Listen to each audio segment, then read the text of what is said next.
À Bruxelles comme à Strasbourg, les lobbyistes seraient au moins 15 000 à œuvrer en coulisses. Depuis 2 ans, ils ont la possibilité de se faire connaître en s'enregistrant auprès notamment de la Commission européenne. Y a-t-on gagné en transparence ?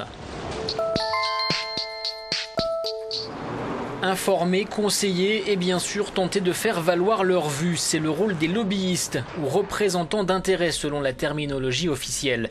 Si leur expertise est communément admise, le flou entourant cette profession fait débat.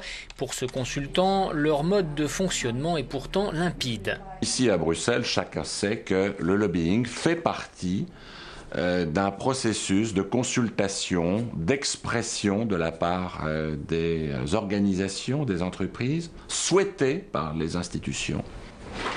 Mais depuis juin 2008, les représentants d'intérêts sont invités à s'inscrire sur un registre spécialement mis en place par la Commission européenne.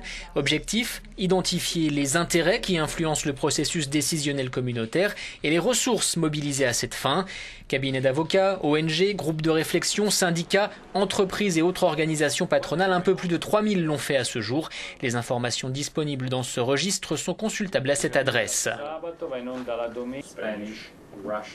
Il faut évidemment que ce lobbying se déroule dans un cadre parfait de transparence, avec des règles précises qui permettent, bien entendu, aux acteurs de s'exprimer, mais de ne pas faire n'importe quoi. En s'inscrivant, les représentants d'intérêts s'engagent également à respecter les dispositions du code de conduite édicté par la Commission européenne. Un bémol cependant, cette inscription se fait sur la base du volontariat et pas question a priori de la rendre obligatoire.